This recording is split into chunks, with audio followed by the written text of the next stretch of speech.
Good afternoon, everyone. This is the regularly scheduled meeting of the Ways and Means Committee. I'm John Quincy, the chair, and I'm joined by Council Vice President Glidden, Council Members Palomasano and Yang, and we're a quorum of the committee, so we can begin to do our work. I'm expecting Council Member Johnson will be arriving shortly. Council Member Bender may be en route, but she is returning from an out-of-state trip, so she is on her way. But we can continue to begin. There are 16 items, I think, that you'll find on our consent agenda. And I'd like to read through those real quickly. And then we'll be having a receive and file report on the financial status, the third quarter report update. And our discussion item is going to be about the Minneapolis contract. And then we're going to be following up all of the Ways and Means items with a presentation from Ms. Christensen on the 2015 budget process, kind of a wrap up. So the first item on the consent agenda is a series of legal settlements. Item number 2 is the ethics board appointments. And we have to set a public hearing for December 1st for that action. The third item is the execution of an amendment to the professional services agreement for negotiation skills training with CM Partners.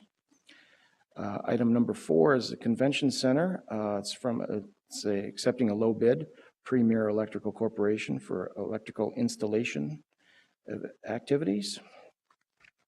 A series of activities from the Finance and Property Services Department. Approving joint powers agreement with the City of Minneapolis, Edina, St. Anthony, Brooklyn Center, and Golden Valley on unpaid fees assessments. We have approval of special assessment for delinquent utility charges. That'll be on the property tax special assessment of delinquent utility charges. Item number 7 is the pet licensing maintenance and support contract with HLP Inc. Item number 8 is PeopleSoft System Administration for professional services, contract with Iceberg Technology Group. We have referred from the Community Development and Regulatory Services Committee, Code 42's expansion project, and the 2014 Metropolitan Council Livable Communities Demonstration account, transit-oriented development, pre-development grant awards. It's a submission for pre-development grant applications. Item number 11 is from the Inspections Division. It's a 300-page document of the 2014 special assessment levies. These are for adopting a resolution levying the special assessments on those properties, adopting the assessment rolls, and directing transmittal of assessment rolls to the Hennepin County Auditor for collection to begin on the 2015 real estate tax statements. Item number 12 is the authorizing an amendment in the contract with Minnesota Remodeling and Restoration Company for no cost extension through the May of 2015. For lead hazard reduction and healthy home services. Item number 13 is also related to Health Department, authorizing a contract with Minnesota Department of Health to accept an estimated $10,000 to provide healthy home services in the Latino immigrant community. Item number 14 is extension of a 1-year contract with Corner House Interagency Child Abuse Evaluation and Training Center, forensic interview services. Items 15 and 16 are from the Transportation and Public Works Committee, accepting low bids with PCI Roads LLC and the single bid of Cellular Concrete. And item number 16 is the authorizing submittal of a series of applications for federal transportation funds through Metropolitan Council's regional solicitation program. So with all those 16 items, I'd like to move approval of them. Any questions or items to be discussed? Councilmember Yang.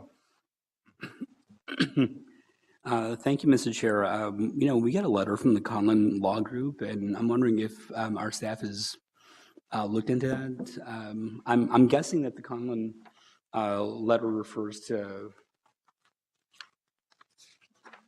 This is item number item 11. Is that correct? I think it's item number 6 is what you're It's talking 6? about. It's a objection to assessment for some utility rates. If I'm reading, is that the correct letter? It probably is, yes. Yes. I think this is the natural next step is for his to be in the appeal process. We actually have to take the action to put it on the assessment rolls. So further action from that item and that objection should be noted, and which I'm happy to do. But it's part of our regular process to file for the assessments to be on the tax collection and then let the course of appeals process play out. Good. All those in favor of those 16 items, please say aye. Aye. Opposed? Those items carry. Items number 17 is a receive and file report. This is the third quarter 2014 update. I don't think we need a particular presentation on that item. I just wanted to call it out separately. So if there's any questions or thoughts on that, please see Ms. Griffith, and we'll see what happens from there. So on that receive and file motion, all those in favor, please say aye. Aye. Aye. Okay, thank you. That item carries. Imagine, Ms. Griffith, you were nervous about me holding off on the consent, right? I just wanted to call it out. It was a tremendous amount of work that you did to put that together, so thank you and all of the finance staff to put that work together. Excuse me, let's see. The next item is our discussion item. It's the Meet Minneapolis contract. This is authorizing negotiation and execution of the Meet Minneapolis contract for sales and marketing, the City of Minneapolis and the Minneapolis Convention Center. And I think we have a brief presentation. I think we have with us our City Coordinator, Spencer Crunk, if you'd like to introduce the topic, and pleased to be joined by Jeff Johnson with the Convention Center, who will probably be doing the bulk of the work. Good afternoon, Chair Quincy, council members. I'm Spencer Cronk, City Coordinator, and I'm here to introduce Jeff Johnson, the Executive Director of the Minneapolis Convention Center, who will walk us through the request for City Council Committee action about the Meet Minneapolis contract. A lot of work has already gone into this to set this broader framework, but we're going to go, and there's still work to be done, but we're going to go through the general themes of the contract and any changes that have happened since the last contract. So with that, I'll introduce Jeff Johnson. Thank you, Chair Quincy, council members. We will just go through a little bit here of where we are currently. Obviously, Meet Minneapolis is a partner of ours and has been a partner of the city for a long time. They do the sales and marketing for the city, and then specifically the sales and marketing for the Minneapolis Convention Center. So all of the revenue that we bring in as a convention center really comes from the work that Meet Minneapolis does in the sales and marketing. We have had this relationship with Meet Minneapolis since 1986, and there's been a series of contracts throughout that time that have made this relationship very, very strong going forward. In 2010, we did a lot of work to change the contract to make it more of a results-based contract, and so 5 years goes fast, but here we are again to talk about this next phase of the contract going forward. There are 6 city council members on the Meet Minneapolis board, and they are the members of the board that report to the city council. So today we are here to talk about that extension, the 5-year extension that would go from the end of this year through 2019. So far, what have we been doing? We have been working with Meet Minneapolis for really the last 6 months, going through the contract, talking about how things have changed, and working through some different scope documents, and really having a great open discussion about what we can do to improve the contract going forward. We've also engaged many people at the city, notably Councilmember Quincy from the Mayor's Office, John Stiles, Kevin Carpenter in Finance, and then myself and the City Coordinator, both Paul and Jay, prior to Spencer, were in meetings to discuss changes and improvements to the contract. We then went around to all 6 of the Meet Minneapolis board members and Council President Johnson. Councilmember Quincy was nice enough to come with me as we went around and talked to council members to get their input on what they thought could be changed or what new ideas for the contract could be. And we have incorporated that into the new draft of the new contract. Now going forward, what we really would like to do with authorization today to continue to negotiate and then finally execute this contract is we want to meet with those same players and really make sure that as we go forward and execute this contract, that we have everything in it to make it the best contract that we possibly can do. So some ideas for the new contract have been broken out into a couple different areas. Governance was talked about a lot, and we've had many discussions about governance going forward. One of the things that we wanted to make sure was that the mayor or their designee was added to the executive committee of Meet Minneapolis. That is a smaller group than the very large board that they have that really is a part of making decisions and moving Meet Minneapolis forward. We also wanted to make sure that we had better information about their budget. And since the city has gone to program-based budgeting, we wanted to put Meet Minneapolis on a program-based budgeting outline, and we've come up with 5 programs that would be sub-programs to the Minneapolis Convention Center budget when we present it each year. We also have done some work on scope, really minor adjustments here and there, nothing that will change the world, especially, still focused on the marketing and sales of the city and specifically the marketing and sales of the Minneapolis Convention Center. We did some upgrades to the Sister Cities program and added some more money to that and reflected the new sister city that was just added to get up to 12 sister cities. And we also gave Meet Minneapolis the ability to, as part of the budget process each year, to talk about new ideas that they had and see if there was budget money or appropriations available to them each year. So they would bring forth those new ideas to the council. And if the council believed that it was a good idea and there was a good return on the investment, then as part of the budget process, they would be open to funding that new idea. As we looked at funding, we've already done our 2015 budget proposal, so that money is out there right now. The base funding has been and will continue to be increased each year based on the CPIU. It's been about 1.7% the last few years. And another big change is with the changes to the hospitality taxes in the last year. No longer will it be spelled out in their contract that they receive a direct 1% of the hotel lodging tax, but it will be rolled into their base funding so that it's an obligation of the city anyways, and we just thought through the finance department that that was a better way to do it. And funding will really still continue to have 3 main components. It is the base funding amount, incentive funding, which again, there are 4 major goals that we have put out for Meet Minneapolis, and if they reach those goals, they would receive up to $500,000 for those goals. And then again, one-time funding, if on a yearly basis they would like to ask for more funding, they can do that. I see a question potentially. Yes, excuse me, Mr. Johnson. Councilmember Johnson has a question. Thank you, Mr. Chair. I have a question on the incentive funding. Is that, when you say $500,000 available, is that to management and the team if certain goals are met?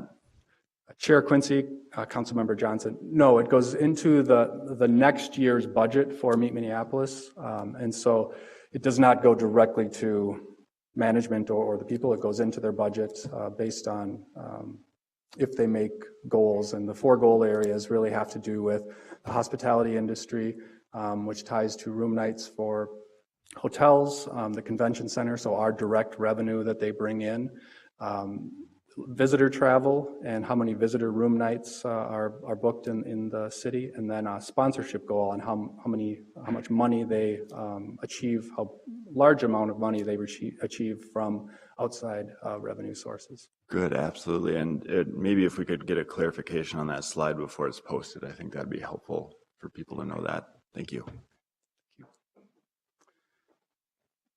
And then finally, the term, we wanted to stick to another 5-year term for the contract going forward, and that would run through the end of 2019. So really the next steps, hopefully today we would get the authority to negotiate and execute the contract. There's going to be some time here now over the next month to have more discussion and refinement to make sure that we all feel comfortable, and we will make sure that we go back to the mayor's office and the council through Council Member Quincy to make sure everybody is feeling good about the contract. And then finally the execution of the contract at the end of the year so that we can continue to go forward with Meet Minneapolis as our partner. I will stop there and open it up to questions if there are any questions. We do have some. Just real quickly before we get to Council Vice President Glidden's question, when does this contract expire? At the end of this current year, so December 31st. So that's why some timing is needed to get this in place. Thank you. Council Vice President Glidden. Thanks, Mr. Chair. I had just a clarification and I had a couple comments about the contract. On the governance, you are adding the mayor or the mayor's designee to the executive committee, which I think is a good and appropriate enhancement. Can you just remind me though, does the city coordinator have a seat on the executive committee, or how does that work for more of a staff presence, professional staff presence from the city on the board? Councilmember Quincy, Councilmember Glidden. The city coordinator is the overseer of the contract itself. Right. And then I am the staff person that works directly with Meet Minneapolis. We are ex officio members of the board. We are not currently voting members of the board. There has been some discussion around the mayor's designee, who that would be. And so I'm assuming that there would be more discussion about that going forward on who that could be. I see. Okay. So in other words, the mayor's designee could be, well, it could be the mayor herself, or it could be her chief of staff or other appropriate person, or it could be a staff person from the city, such as a city coordinator. Correct. Conceivably. Okay. Well, a couple things I wanted to mention that I like here. I mean, this is in some ways a bit of an unusual contract for the city because it really is a relationship contract with a unique organization that has been formed to provide certain services to the city. And our best ability to kind of ensure these services are happening the way that benefits the city the most is that we have good performance measures. We have a well-written contract. We don't have a contract that is so long that if we find that we need to do a course correction, we're able to do that in a reasonable amount of time. And so, as I remember before this particular contract, our term on the Meet Minneapolis contract was actually significantly longer. Maybe you can remind me of what was the previous term on the contract. Chair Quincy, Councilmember Glidden, I believe that in 1986 the contract was let and it was not really re-looked at until 2009. So, I mean, there may have been a time in the early 2000s. If I remember right, that is correct. In the early 2000s, it was re-looked at as the expansion of the convention center came up. But again, substantial time between early 2000s to 2010. Right. So thank you for that reminder. During my time on the council, we actually have had a significant review process that I know kind of you and your predecessor were part of, Mr. Johnson, to review our relationship with Meet Minneapolis, look and see that we had more best practices in our contractual relationship as opposed to just having a relationship that existed and we hoped that it went well, and it mainly went well, but we didn't have a good way to say this is the way we want the best out of the contract. So I appreciate that we're now on a 5-year rotating term, and that's the expectation. I think it sets the standard for going forward that we would have those 5-year terms. I also like the continued emphasis on booking our own facility, which is the convention center. So the previous contract with Meet Minneapolis did not have such a concerted emphasis on booking our own facility, the convention center. And again, during my time on the council, we've really seen that business. I feel like I've learned something about an area I really know still not very much about, but enough to know that this is a really up and down kind of business in terms of how these conventions come about, what is attractive to a facility of our size, and we have a really fantastic facility, well-run facility, and yet we really need to work hard to fill up that space and make sure that we're efficient in doing business well. So I like the emphasis on making sure our own facility is booked. And then I do think too that this tweak in the governance structure is a good one. This is a high dollar contract for the city of Minneapolis. I don't know if Mr. Carpenter can help me, but it has to be one of our top contracts in terms of dollars for the city of Minneapolis, which just says to me we need the appropriate amount of attention on this. Not just in the relationship, the friendly relationship about how we're booking the convention center, but also on how we have input on the governance structure and how that board works. And I just want to really give that strong message that that's my expectation moving forward. And Mr. Carpenter, am I right on kind of where we're at in terms of how Mr. big Chair, this contract Councilmember is? Glidden, yeah, it's among our biggest. And Minneapolis actually is a discrete component unit for financial reporting purposes of the city, or a blended component unit, one of the two, signifying how important we are to them and they to us in terms of our overall financial reporting. Right. And this is not to say any knock on Meet Minneapolis. Again, I think they do a great job and they are strong performers, but we have a responsibility. And I think that's not just reflected in our staff-to-staff relationship, but in how we're looking at the governance model for this organization, which we play a major part in. So thank you very much. Good. Councilmember Johnson. Thank you, Mr. Chair. So I guess I'll express concern about only one aspect here, which is I would hope that this would actually come back before us with the final contract before execution, especially if it's one of the largest contracts that we have, and especially considering that it does create a budgetary obligation. Specifically, I think it would make sense for it at least to come back as a consent agenda item. So maybe I don't know if I'm reading this wrong, but is what we're being asked to approve today a contract which has yet to be negotiated and would create budgetary obligations for us and would, at least as suggested, not come back before the council?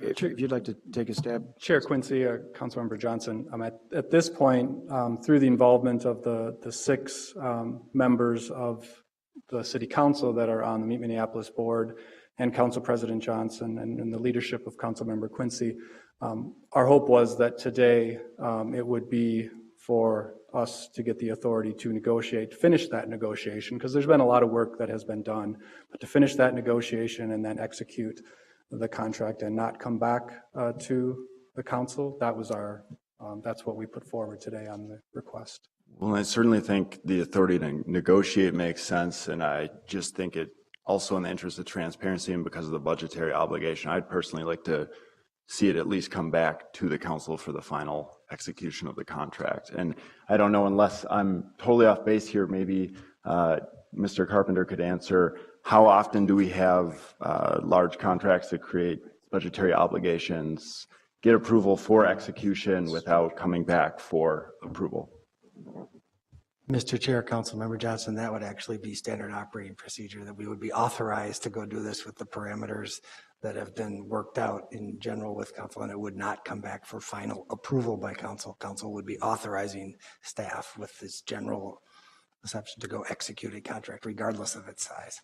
All right, well, if that's standard operating procedure, I will withdraw my concern. Thank you.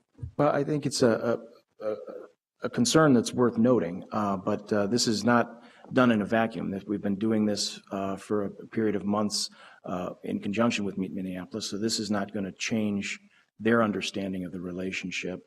And it really sets up a framework going forward. I think one of the great things of this new contract is that we've instilled that we recognize that it's part of the annual budget process.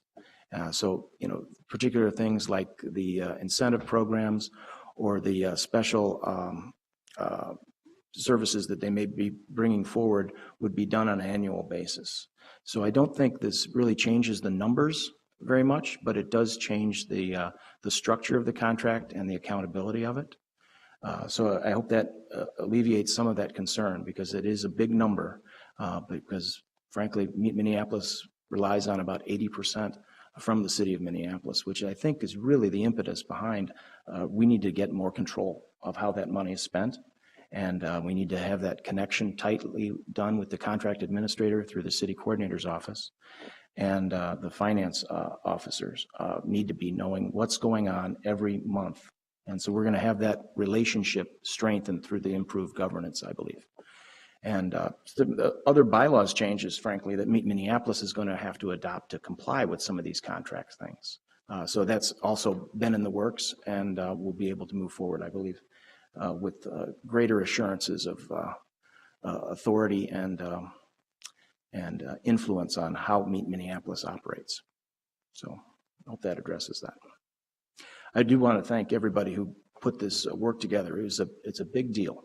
And we needed to really have attention to this as both financial controls and risk to the city, as well as performance outcomes. How are we generating the revenues that support all the other things we do, including the convention center operations? So having you involved in this is terrific. And thank you very much. I'm really pleased to have the mayor's office involved in this process, so we can set a course that the city is more comfortable with and getting a bigger return on this significant investment. So thank you very much. Any other questions on this particular item? Not seeing any. I'm going to move approval then of this authority to negotiate and execute. All those in favor, please say aye. Aye. And opposed? That item carries. Thank you very much, Mr. Johnson and Mr. Cronk, for joining us and walking us through this process. The next item on our agenda is really a continuation of our overflow time from our public hearings, our department hearings on the recommended budget of 2015.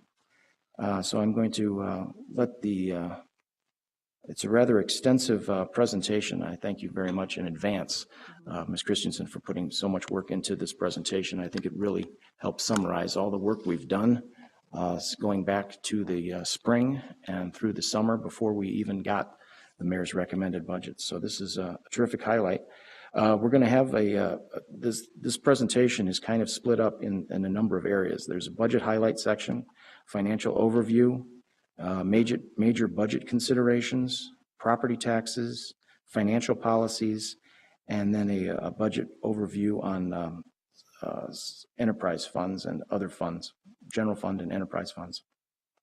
So just for continuation of the conversation, I'm going to let Ms. Christensen go through the presentation, and maybe we can pause at the end of each section before we launch in and ask questions along the way. So if we could keep our questions to the end of one of these sections, I think that we'll be able to get through this a little bit more efficiently. And remind folks, am I on speaker management today, Lisa? We'll be doing that, but it's a group that I think we can manage with regular attention-getting cards. So Ms. Christensen, welcome and thank you. Thank you, Chair Quincy, members of the committee. I'm here again today to bring back to you the overview of the Mayor's 2015 recommended budget. Over the last several months, we've spent a significant amount of time hearing from the individual departments regarding the Mayor's recommendation for their respective areas of concern. And we felt it would be appropriate, having gotten into the weeds, so to speak, with individual departments, to gather one more time and bring the budget back to you in more of an overview type of format, see how the various pieces play into the the budget for the overall city. So with that, I'll go ahead and start. We'll again pause at strategic intervals for questions. So the major highlights of the Mayor's 2015 recommended budget, as you're well aware, the Mayor recommended a 2.4% increase in the property tax levy for the city. That was subsequently approved by the Board of Estimate and Taxation and was further certified to the county. That is the number that will be utilized in the creation and dissemination of the truth in taxation statements that will be sent out by Hennepin County, and I believe that's within the next week or so. Residents and businesses within the community will receive a notification from Hennepin County indicating the potential impact upon their property taxes for 2015 based upon the proposed maximum levies. The 2.4% increase in the levy is slightly higher than our expected increase. When we do a longer-term planning perspective, we anticipate what we will call the out years property tax levy. Therefore, when we enter into certain types of obligations or make certain decisions, we know often in advance that in order to maintain those levels of service, we may need to increase taxes in order to continue providing those services. So originally, in order to maintain the same level of services based upon the 2014 budget, we would have expected a levy increase of 2%. The mayor's recommendation is 2.4%, but as we go through this presentation, you'll see that the 2.4% encompasses much more than merely the same cost of doing services. There are significant enhancements to the overall operations of the city. As I mentioned, the mayor's recommended budget maintains current service levels. The overall budget recommendation of $1.2 billion is 4.8% greater than 2014, or nearly $55 million greater than the 14 budget. Incorporated into the mayor's recommended budget are ongoing funding sources for a number of enhancements of approximately $42 million. There are also a number of other items funded from short-term funding sources, typically fund balance, and the number that's reflected here, the $13 million, is specifically for the city's general fund. Overall, if one were to look across all of the functions within the city, there's approximately $20 million of activity funded from the city's various fund balances. And I'd like to just pause for a moment and provide a little more clarification on what exactly a one-time funded item is. One-time funding is in large part a definition of revenue sources other than property taxes that are being used to provide for short-term enhancements or one-time expenditures. Simply put, if we are entering into an activity that's short-term in nature, a pilot project, or an activity in which we endeavor to review on a more regular basis, we may choose to not fund that activity directly from property taxes, but fund it through other mechanisms, including the city's fund balance.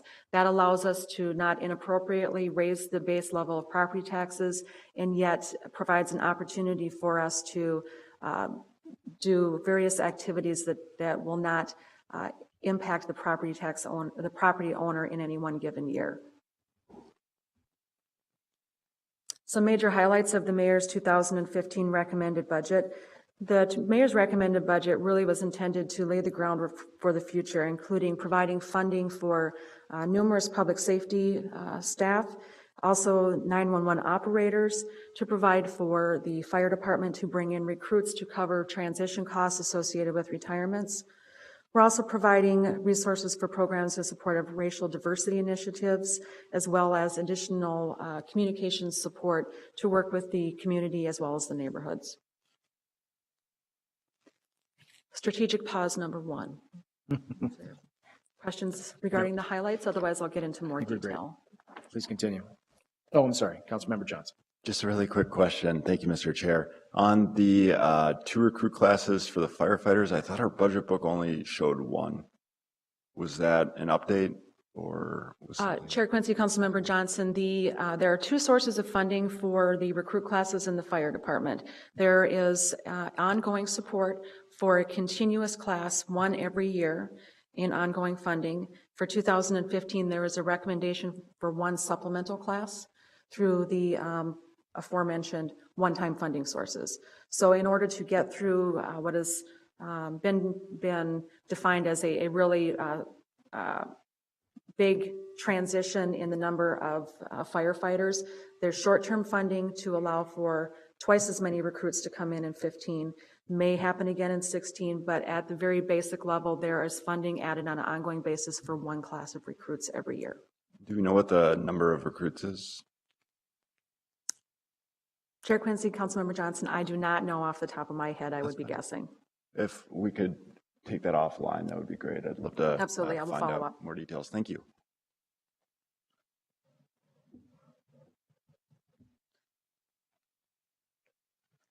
Moving on to the financial overview of the mayor's recommended budget, it's important to note that the mayor's 2015 recommended budget is structurally balanced. There are matching revenues and expenditures, including revenues from a number of sources. The fund balance, as I mentioned, does support approximately $20 million worth of expenses in 2015. Some of the other non-tax resources that are utilized in the budget include growth in the local sales and hospitality taxes due to the booming economy, as well as continued growth in the revenues that we're seeing associated with permits and license fees, due in large part to the continued construction boom in the area. We are using controlled use of fund balance for short-term or one-time activities. And again, it's very important for us to be thoughtful when we're considering using the one-time resources. We recently had bond ratings held through Moody's, S&P, and Fitch in anticipation of issuing bonds for our capital projects. And one area that is very important to them and that they very strenuously compare us to other entities is our utilization of our fund balance. Do we have appropriate levels? When those levels vary, are they planned, are they known, and are they done in a thoughtful manner? We have recently adjusted our minimum fund balances in the general fund to 17%, which was at the recommendation of the rating agencies last year, and we're able to maintain well over that minimum amount at the same time providing for use of that fund balance in the 2015 budget recommendation. And again, I included the overly simplified calculation of how the city's budget is funded. Essentially, one contemplates the amount of cost that it is necessary to provide the services that the council and the residents of the community want and desire. We are then provide for estimates of the non-tax revenues. Again, we've got the fund balance, we have local sales taxes, we have permits and licenses, as well as any other charges. At the end of the day, after we contemplate the non-tax resources, property taxes are the funding source of last resort. So it's important to note that any adjustment in any one of those individual factors in that equation is going to have an offsetting impact in one of the other factors. Again, the 2015 budget recommendation is $1.2 billion, and it will fund approximately 3,840 positions. And this does reflect an increase of approximately 77 positions from the 2014 level. Is this a natural time for a pause? Or we're going to interrupt one anyway. Councilmember Glidden. Thank you. If you could just go back to the previous slide. And I just am noting, and I'm trying to recall what was in the budget book, but you, bullet point 2 is reliance on non-tax resources, and you reference permits and license fees. Is there an assumption in the budget as to an amount of increase for permits and license fees? And I just say this because for several years running, we have not approved any increase, at least in license fees. Chair Quincy, Councilmember Glidden, the adjustment incorporated into 2015 budget is reflective of activity level volume increases, not necessarily on a per unit increase. Thanks for that clarification. And I will quickly flip through some delightful charts that are portraying the financials. The city's overall budget, again, $1.2 billion. You'll see that a significant portion of the overall city budget is related to the staff who come in and do their job for you and the residents every day. From a service delivery perspective, the very, very busy chart that you see in front of you shows the allocation of resources throughout the organization. I did, noting that Public Works does encompass a number of individual activities, have included a subtotal for them in the lower left-hand corner that when added together, Public Works is approximately 30% of the overall budget. And that does include the city's utilities enterprise funds, including water and sewer, as well as solid waste. How is this budget funded? Again, there's a myriad of revenue sources. You'll see that the property taxes account for less than 25% of the city's overall recommended budget. Charges for services, the blue wedge in the upper right-hand corner, is very sizable, but keep in mind that that also includes the rates that we charge to the customers for all of our utilities. So the water fees, sewer fees, and solid waste collection fees are incorporated into the charges for sales and service. And again, just a historical perspective on the staffing levels within the city. Despite the addition of approximately 77 positions for 2015, we're still well below the 2008 and mid-2000s. And I'll pause here. I think we can continue. Thank you. Okay. When crafting the 2015 budget, there were a number of considerations that were kept in mind throughout conversations. One recurring theme was taking into consideration the impact of any of our near-term decisions. All decisions made in the budget process contemplated what would happen in the future as a result of a decision we're making now. We're moving towards more of a long-term planning perspective. So again, trying to mitigate any changes or any decisions today that may cause us some lack of flexibility or challenges in the future. Within the budget, we've incorporated costs associated with maintaining personnel as well as the benefits costs, including the pensions. We've also provided for funding for much of the city's capital, including the infrastructure through the CLIC process, equipment and technology, and facilities through the CARS process. We've also incorporated our outstanding obligations for the payment of debt or bonds. Again, we are making our short-term decisions in consideration of the long-term planning. I think Questions? we're I will continue. move into property tax impacts. As I noted earlier, once we take into consideration the cost of providing service, less the amount of other available resources, the filler of the gap is the city's property tax levy. You'll see that we recommended a property tax levy increase of 2.4%, which equates to about $288 million for 2015. The table before you shows the distribution of those levies amongst the various purposes. I think it's really important to note that the 2.4% levy increase for 2015 is actually very much related to an increase in the levy to pay off the city's debt.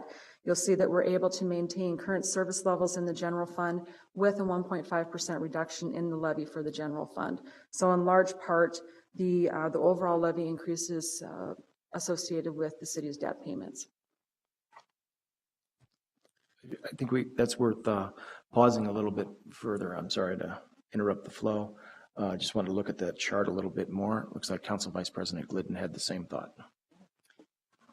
Yes, Mr. Chair. I wondered if you could please refresh us on that item as well as the relationship with the park board levy.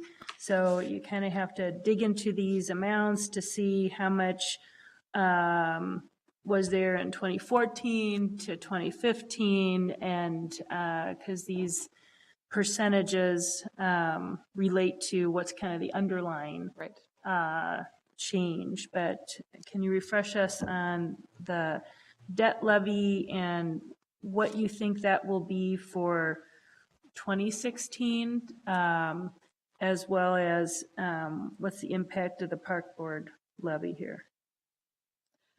Chair Quincy, Councilmember Glidden, indeed the impact of the debt levy you'll see is approximately $6.6 million. The increase in the debt levy for 2015 is the result of, again, decisions that were made several years ago in which the city decided to accelerate some of its infrastructure improvements. This was following a time of some contraction in our spending on the city's infrastructure. We enhanced the CLIC process and provided for about $16 million of additional net debt bonding. And unfortunately, this is the time when we are starting to pay it back. The next few years for the debt levy, we anticipate being right around the $36 million mark. So we're not anticipating there being a lot of fluctuation, and we're endeavoring to ensure that any decisions that are made now will help us to mitigate any large ups and downs in terms of the levies for any of these individual functions.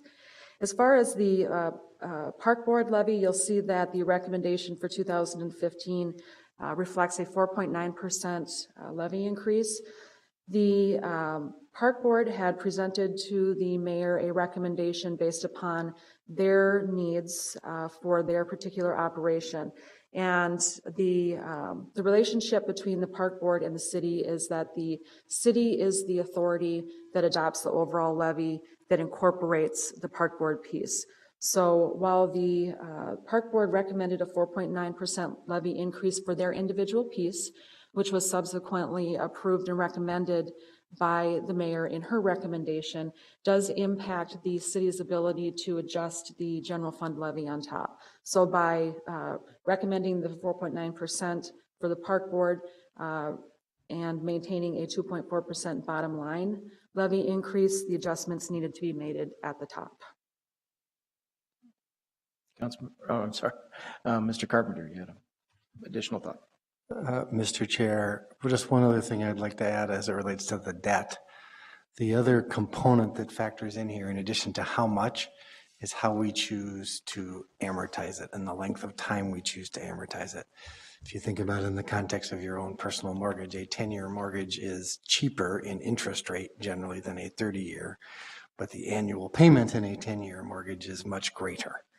So part of the reason for the spike in the debt levy is we made conscious choices, financially appropriate in my opinion, to do cheaper debt rather than more expensive debt by having it shorter. That has consequences though for the amount of levy required in the near term. Yeah, the short answer, bills are coming due.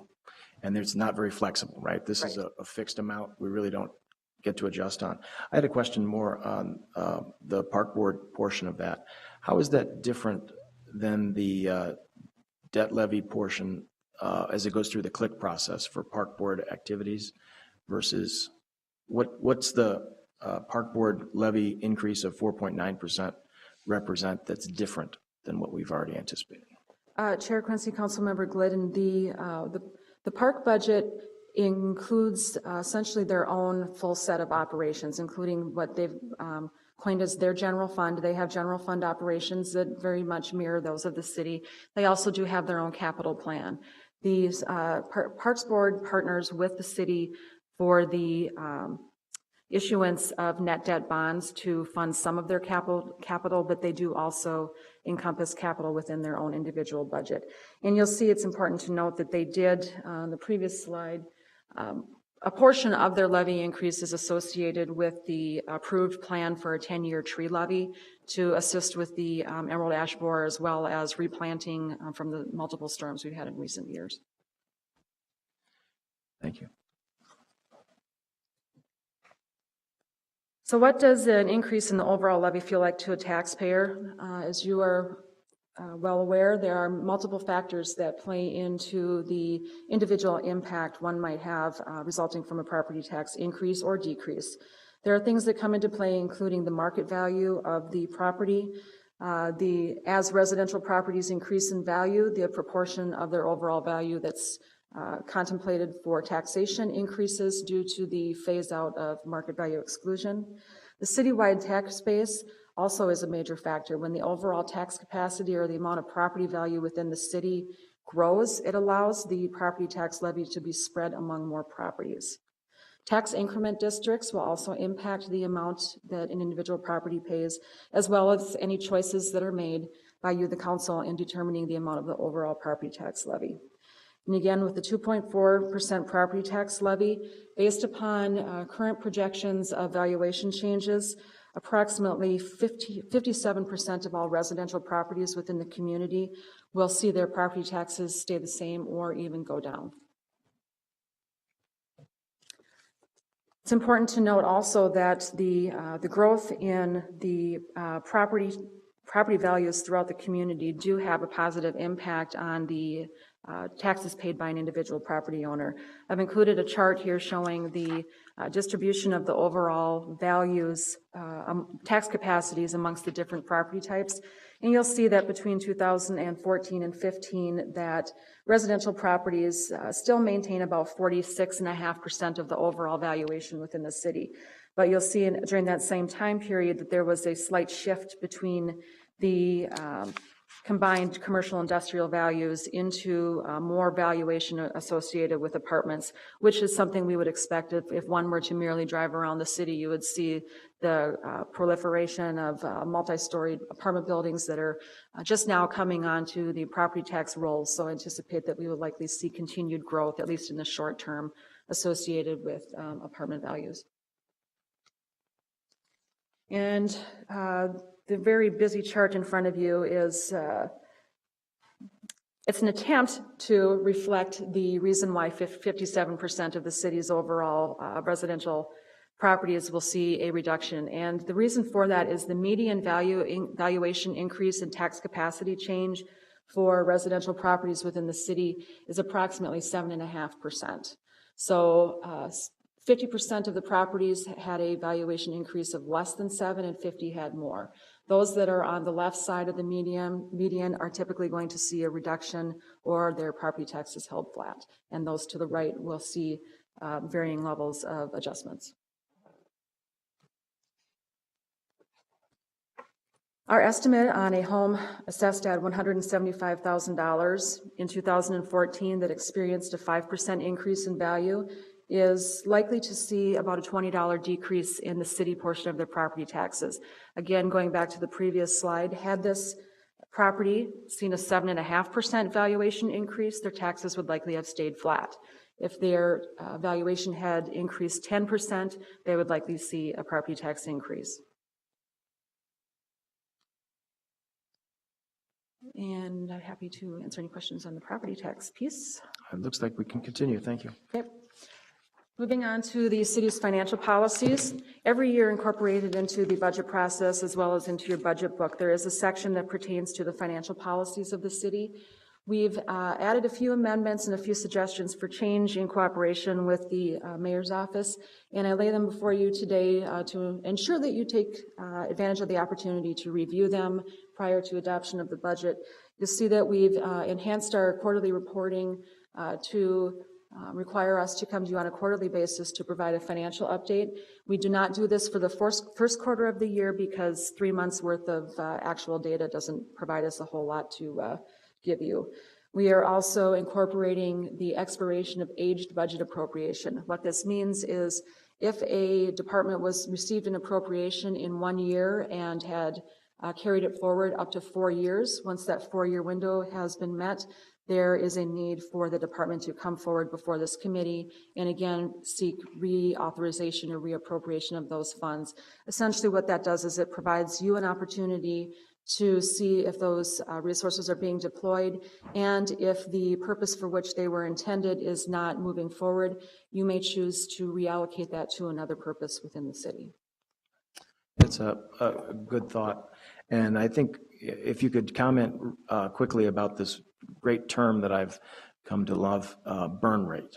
This is where it's really a financial planning tool, and we want to make sure that we're putting those investments in the right place. So go ahead and talk about burn rate a little bit, and then Council Vice President Glidden. Yes, thank you, Councilmember Quincy.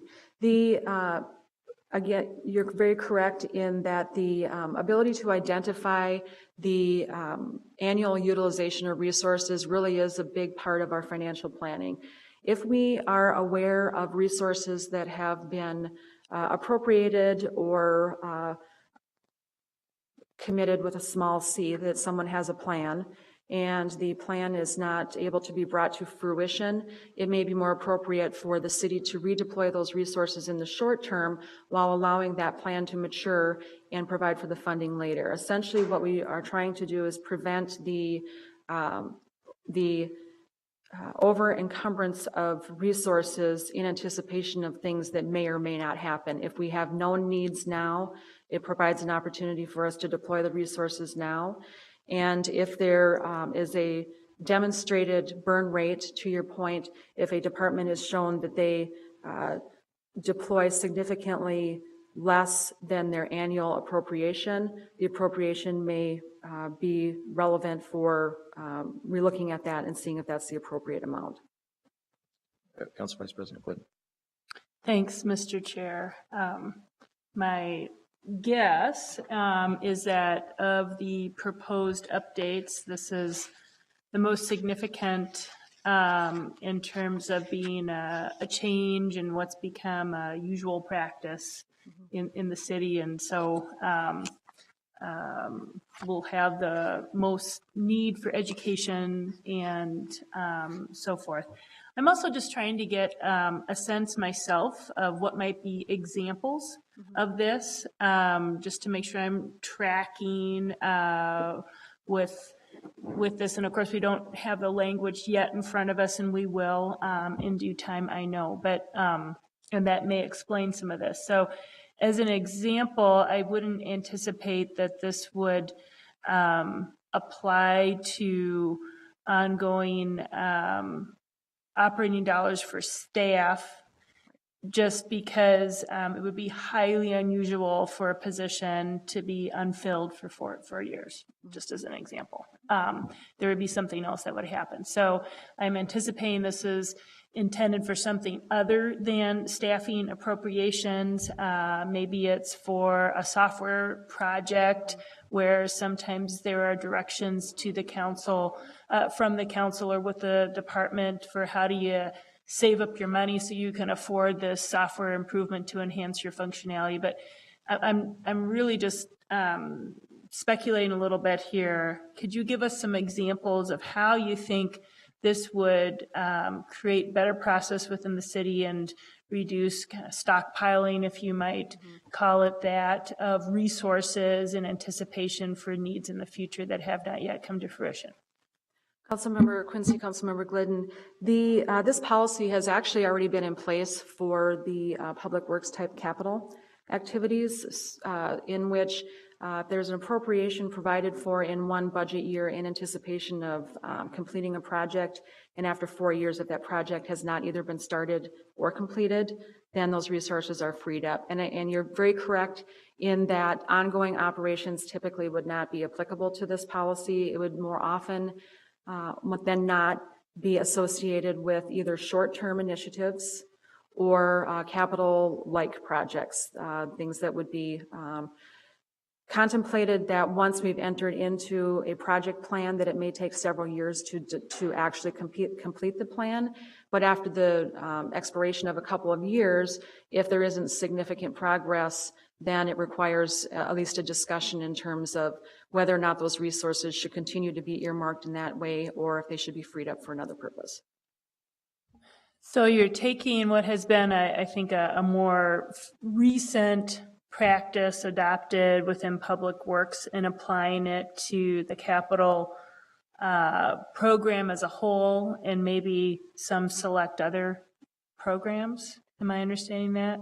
Yes, Councilmember Glidden, the policy and practice within Public Works has been around for several years. I wouldn't claim to know the first year, but I know that it has been used for several years.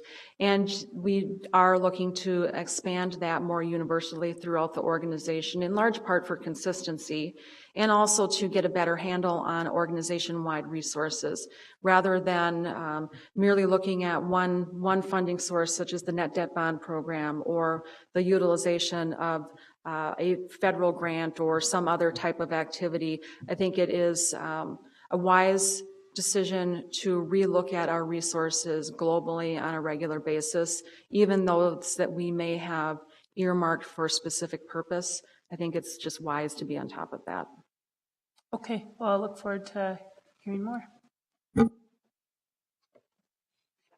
Some additional enhancements to the financial policies include expanded internal controls. We've also incorporated our newly adopted investment policies as well as procurement. And we've cleaned up some language to make things more clear in terms of when we put accounts out for collections, when we would authorize staff to seek reimbursements for activities associated with property damage and so on. So I think that's really what we're trying to do is make the overall financial policy section of the budget book much more robust and to incorporate a wider variety of financially related policies. In the past, people may have perceived it as being merely budget policies, but really budget is only a part of overall financial strategic management. So we're trying to incorporate much more of those related activities within those policies.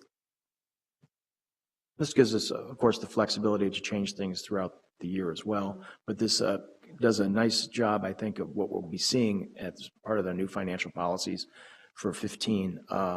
Kind of really does a lot of the work that this committee's already had an opportunity to weigh in on. I'm thinking of things like the payment card program or the investment programs or other policies that we're establishing. And so this just memorializes those. Now I'd like to very quickly go into an overview of select funds. I think we've seen this information multiple times, so I'll go through rather quickly, but I'll be happy at the end of this section to go back and fill in any blanks that I may have left. The general fund, which is the general operating fund of the city, this is where the general city functions are incorporated, including activities such as public safety, being police and fire, all the coordinator related departments, as well as public works other than the enterprise funds. So in large part, the general fund is really just the basic city services. The general fund departmental spending, and that's just with the departments that I just mentioned, is about a 4% increase from 2014, and that's basically due to the inflationary increases associated with maintaining the current service level. The general fund levy, as noted earlier, is a decrease of 1.45% from 2014. And again, there's short-term reliance on transfers and one-time funding sources in order to provide for some flexibility on the levy side, as we noted that there was a significant adjustment on the debt levy. But the short-term reliance on transfers and fund balance allows us to maintain services in the other area. As you can see, the general fund is funded in large part from property taxes, approximately 34%. The local sales taxes, which have been newly added to the general fund, comprise about 16%. It's about a $13 million draw on the city's fund balance. We talked about that earlier, as well as the contribution from the state, including the LGA, which was increased by $1.6 million for 2015. $1 million of that incorporated into the city's general fund. Where does the funding come from? As you can see from the chart before you, there is a 1.5% decrease in the property taxes. The overall change from the 2014 adopted budget is a reduction of 0.5%. And you can see approximately halfway down the adjustment in the local government aid, which was increased from $67 million to $68 million. If you could go back one slide, I just wanted to review that a little bit.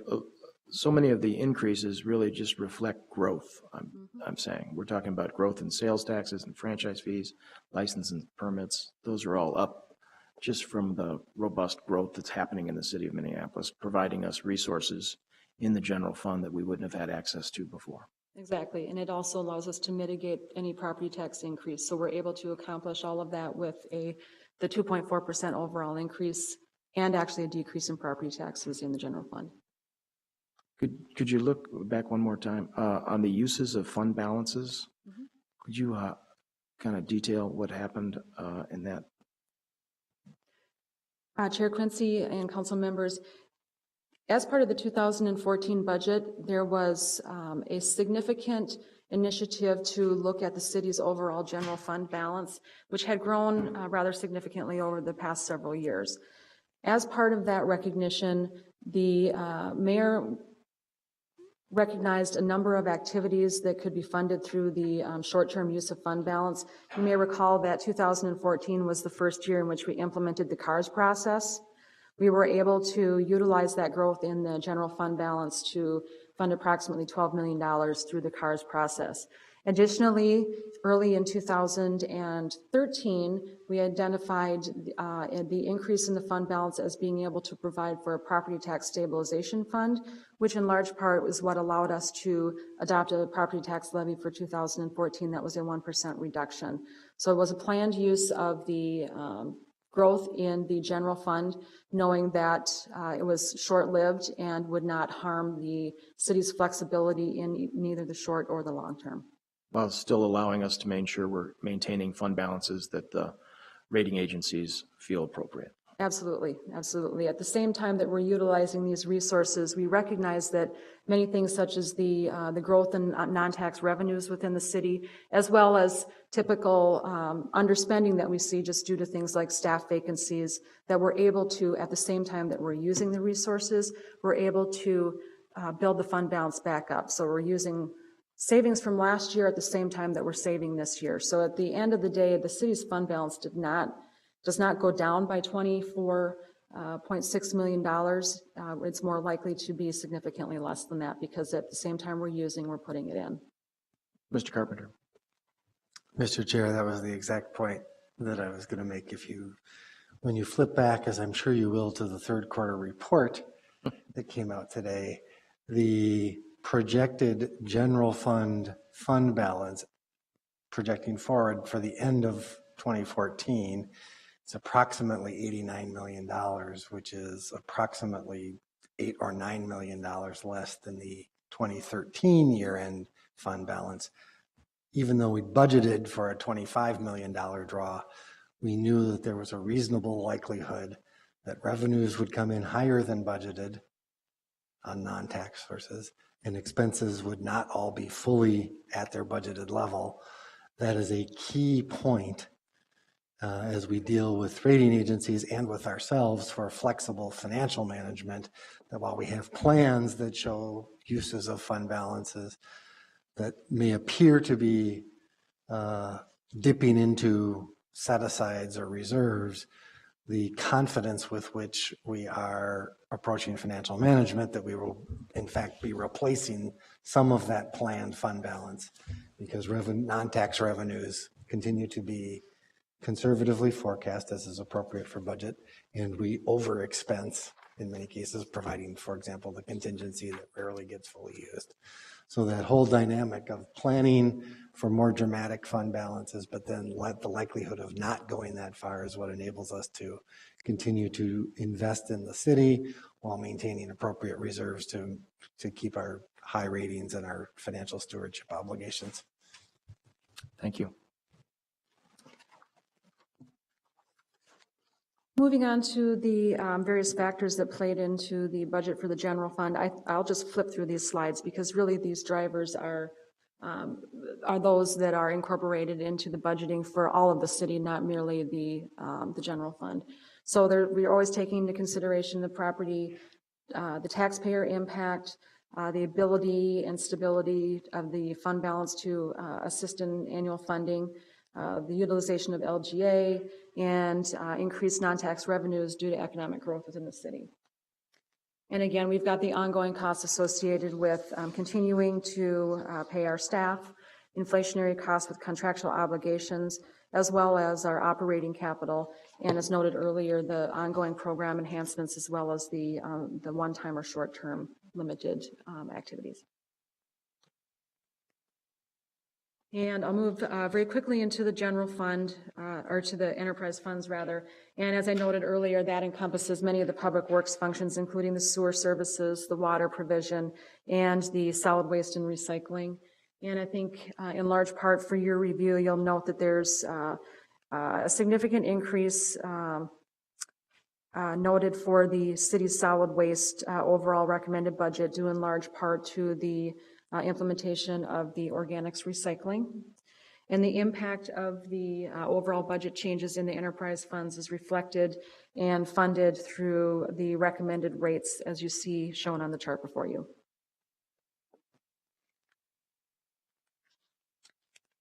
And with that, I have included an appendix with your presentation recapping the recommendations for the various departments. I will leave them to you to review at your leisure rather than me reading them aloud to you. But I'd like to take a moment and just reflect on the upcoming activities related to the budget. We do have a public comment hearing on November 18th. This is part of the truth and taxation process. Happens after we send out after Hennepin County sends out the truth and taxation notices. We do provide an opportunity for residents to come and speak to you and express either their concerns or great joy at the recommended budget and property tax levy. We also have the budget markup process coming up. And that will be held on December 1st and 2nd, and I will elaborate on that momentarily.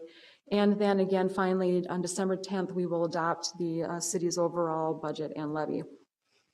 Now, for those who are not familiar with the markup process, I just want to give you a little bit of background. What is the budget markup? It's the process in which the members of the budget subcommittee can propose changes to the mayor's recommended budget. And when do? We've really kind of had the whole budget hearing process is a prelude to the markup process that will happen in December. Really from now until the first week in December is an opportunity for council members and members of the budget subcommittee to ruminate over the information that they've received over the past several months and contemplate whether there are enhancements or adjustments, changes that they'd like to see incorporated into the budget. So how does the markup happen? What happens is again, you've had opportunities to have individual departments bring their presentations to you.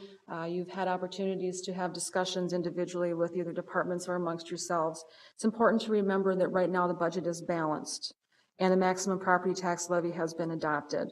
So adjustments that we make in the budget going forward are going to, by necessity, incorporate adjustments in other areas, meaning if we choose to enhance or increase an expense in one area, it by nature will likely result in an expenditure reduction in another area. So it's important to be thoughtful and contemplative about making an adjustment in one area as to what the consequence will be in another.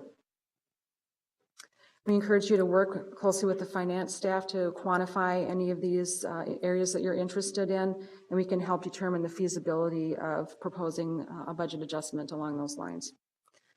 So what are the important dates? Again, November 18th, we'll be receiving comments from the public. Some of these comments may play into your concerns or any ideas you may have about proposing markup items, incorporating suggestions from the community. And certainly you may choose to prepare markup proposals resulting from that discussion. The markup discussions will be on December 1st and 2nd.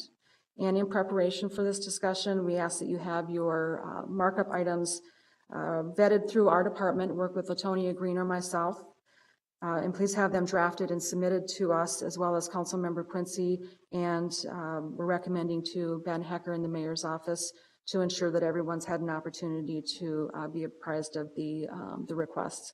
And we're asking that you please have them submitted by the end of the day on Tuesday, November 25th, so that we can spend a rousing Thanksgiving weekend looking through all of them. Having gone through the markup process, because I wasn't on the Ways and Means Committee, this is a dramatic shift, but I think it's an important one that we've made, is that all members will be available as part of that markup process to be on the budget subcommittee. And so the more time we can prepare to propose those budget motions on the markup process in concert with the finance department, make sure that the sources match up with the expenditures and what we understand what the ramifications are, because as you mentioned, we can't create money. So this is any shift that's going to be made is in an increase in one area is going to be a reduction in another. And that's the part of that process that will play out. So we look forward to having as much input as we can, especially from the public comment period where we can shape those suggestions with the help of finance department. I just wanted to highlight, assuming you could be all finished here. Yes. The appendix that you've provided is very helpful and worth everybody taking an opportunity to review, because it really focuses on the enhancements. The base of the budget is on continuing service levels, and then the enhancements that were provided for certain areas are detailed in that appendix and is a good launch pad for us all. I also wanted to highlight the process that got us to this point, because it's so new to many of us. We spent a lot of time in the spring, starting in April, with doing budget overview videos, and we've made those available on the website as we've outlined the budget process and the budget calendar and all those activities. So we've had links to the budget overview presentations that we had, including debt obligation, city revenues, property taxes, city expenditures, operating budget process, capital budget process, the conversation on internal service funds and charges, presentation on tax increment financing, and city charges for services and fees. Those links can be found on a portion of the finance website on budget overview videos, and that has a link directly to the actual presentation within this committee, as well as a link to the PowerPoint presentation that was provided. Also wanted to highlight, as we're going through the budget calendars with all the department hearings that we had, those also are outlined on the schedule.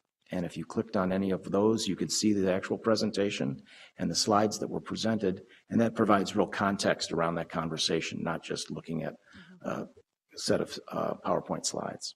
So it's a good way to review those documents if everybody wanted to take a peek at those, as well as the public has an opportunity to weigh in. So any further questions or comments on our process and the overview that Ms. Christensen just provided? Mr. Carpenter will lead off the conversation. Thank you, Committee Chair Quincy. One thing I would point out also for the benefit of committee members and frankly the public is a contextual piece of information that the rating agencies and we find very helpful in terms of where we've come from is included in the third quarter report in the appendix there too. It's called I think we call it a financial strength. It's 2 pages. It shows for all of our major funds a trend on their fund balance and cash positions over time.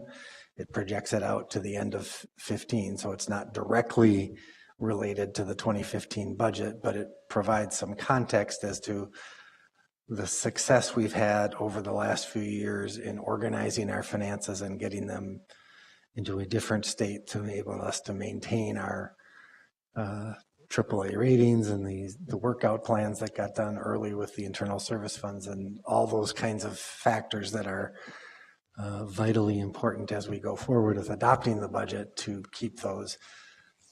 Here's where we've come from by fund, by net position. It's just a snapshot of things that you may find very helpful when you think about the 2015 budget. Thank you very much. Anything else, Ms. Christensen? Chair Quincy and council members, I did again want to extend an offer from me and my staff to assist in any questions that you've got regarding any specific budget items. I think sometimes we tend to downplay or forget to mention that a lot of the activities that you may wish to have incorporated into a budget in large part can be accomplished within a department's existing budget. So we encourage you to work with us and with the department to determine whether or not there is a need for a budget adjustment to perform a certain activity or if it can be incorporated within their existing recommended budget. Councilmember Yang. Thank you, Mr. Chair. I wanted to thank Ms. Christensen, Mr. Carpenter, and their folks for being really good at giving us this tutorial about just the whole process. And I appreciated the last comment because I think my office is going to come to your office and, learn exactly what we need to do. Just, and if you can hold our hands, that'd be even better. But no, really appreciate all of this stuff because it's been helpful to get a sense for how we do this and how we do it the right way. So thank you so much. Well, thank you. And as we're concluding the budget overview wrap-up presentation, and of course all of our department hearings that we've had earlier, I just wanted to acknowledge and thank my council member colleagues on this committee and so many of the others who've joined us through this process. It was a fully engaged process. We had great questions and led to more questions in private offline meetings. So thank you very much for everybody's participation in this. And we'll look forward to continuing this as our first event is the Truth in Taxation Statement public hearing on November 18th. I think the markup, it should be noted, begins on December 1st, and we've adjusted the time for the Ways and Means Committee to be in the morning so we can begin process as a full group right after that. So thank you very much. Because this is on our Ways and Means agenda, we're going to have to take a receive and file motion, which I will be happy to make on this presentation. And all those in favor of that, please say aye. Aye. Opposed? I didn't think there would be anyone opposed. So with that, that passes, and our committee is adjourned. Thank you.